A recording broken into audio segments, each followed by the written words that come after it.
ഈ ഓടുന്നതാണ് എൻ്റെ സുന്ദരൻ.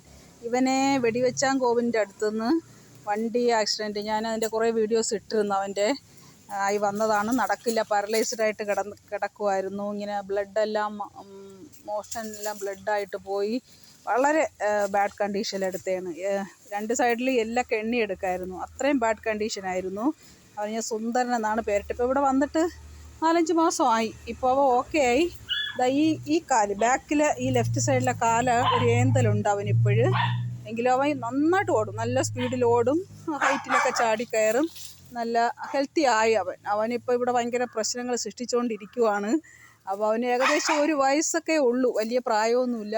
അവനെ ഞാൻ റിലീസ് ചെയ്യാൻ സമയമായി. കാരണം നമുക്ക് ഒരുപാട് പേരെ ഇട്ടിരിക്കാനുള്ള ബുദ്ധിമുട്ടുണ്ട്. കാരണം പുതിയ റെസ്ക്യൂ ഒക്കെ വരുമ്പോൾ നമുക്ക് സ്ഥലപരിമിതികളും അസുഖങ്ങളും ഒക്കെ നോക്കണം.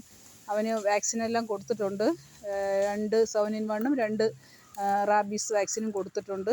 അപ്പോൾ ഏതാനും ദിവസങ്ങൾ ഈ ഡിസംബറിനകത്ത്, പുതിയ വർഷത്തിന് മുമ്പ്, ഇപ്പം തന്നെ ഇവിടെ എണ്ണം കൂടുതലാണ്, അവനെ റിലീസ് ചെയ്യും. ഒരു ബാക്ക് കാലൊരല്പം ഓടുമ്പോൾ ഒരു ഏന്തലുണ്ട് എന്നല്ലാതെ വേറെ ആരോഗ്യ പ്രശ്നങ്ങളൊന്നുമില്ല. അവൻ കണ്ട ഇവിടെ എല്ലാവരെയും ഭയങ്കര അക്രമമാണ്, അവനെ കൊണ്ട് ഭയങ്കര ശല്യമാണ്, എല്ലാവരെയും കടിക്കും. കണ്ടോ, ആ പൂച്ചയെ അങ്ങോട്ട് ചെന്ന് തോണ്ടി അവൻ വഴക്കുണ്ടാക്കും. പട്ടിക്കുഞ്ഞുങ്ങളെ ആയാലും പൂച്ചയായാലും അവൻ മുതുകത്ത് കടിക്കും. അതാണ് അവൻ്റെ ക്യാരക്ടർ. അവരെ ഫോളോ ചെയ്ത് പോയി കടിക്കും. ആണ് സുന്ദരൻ്റെ ഒരു അഴുക്ക സ്വഭാവം. ആ പൂച്ചയെ ഞാൻ നോക്കുന്നതുകൊണ്ടാണ് അവൻ നല്ല കുട്ടിയായിട്ട് നിൽക്കുന്നത്. ഞാൻ കണ്ടില്ലെങ്കിൽ അവൻ എല്ലാവരെയും ഇങ്ങനെ കവും, പൂച്ചകളെയൊക്കെ ഓട്ടിക്കും. കണ്ടോ അങ്ങനെ ആരെയോ ഉന്നം വെച്ച് അവളെ തന്നെ കണ്ടോ, അവളെങ്ങനെ കടിക്കാനുള്ള പ്ലാനാണ്. അപ്പോൾ സുന്ദരൻ റിലീസാവാറായി. സുന്ദരന് വേണ്ടി ഞാൻ ഒരുപാട് ഹെൽപ്പ് ചോദിച്ചിരുന്നു, പക്ഷേ എനിക്ക് ഹെൽപ്പൊന്നും കിട്ടിയില്ല. എങ്കിലും എനിക്ക് എൻ്റെ സ്വന്തം ഏകദേശം ട്രീറ്റ്മെൻ്റ് ആണെന്ന് പറയാം.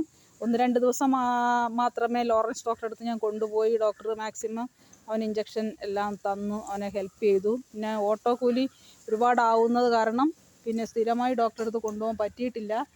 ബാക്കിയൊക്കെ മരുന്നുകൾ കൊടുത്ത് അവനെ ഈ വിധം ആക്കി. അപ്പോൾ ഡോക്ടർക്കും ദൈവത്തിനും അവനെ ഇങ്ങനെ, ഞാൻ കരുതി അവൻ പാരലൈസ്ഡ് ആയിപ്പോവും, എങ്കിൽ പിന്നെ എനിക്ക് അവനെ റിലീസ് ചെയ്യാൻ പറ്റാത്തൊരു സ്റ്റേജാവും. എന്തായാലും ദൈവം അതിന് ഇടവെച്ചില്ല. അവനേതാ പാരലൈസ്ഡ് അവസ്ഥയിൽ നിന്ന് ഇത്രയും നടക്കാനുള്ള ഒരവസ്ഥ വരെ ആയി. അപ്പോൾ കണ്ടോ, ആ പൂച്ചകളെയൊക്കെ ഇതാണ് അവൻ്റെ കാര്യം. കണ്ടോ, പൂച്ചകളെയൊക്കെ ഓട്ടിക്കുന്നുണ്ട് അവൻ്റെ സ്വഭാവം. സുന്ദര ഓക്കെ. അപ്പോൾ സുന്ദരൻ്റെ കഥ ഇതാണ്. സുന്ദരൻ വീണ്ടും വെടിവെച്ചാൻ കോവിലേക്ക് പോകാൻ ഒരുങ്ങുകയാണ്. അവനൊരു അല്പം ഗുളികയൂടെ കൊടുത്തുകൊണ്ടിരിക്കുന്നു. അതുകൂടെ കൊടുത്ത് തീർന്നതിന് ശേഷം അവനെ റിലീസ് ചെയ്യും, അവൻ്റെ ആരോഗ്യം ഒന്നുകൂടെ ഒന്ന് പുഷ്ടിപ്പെടുത്താൻ. Okay, thank you.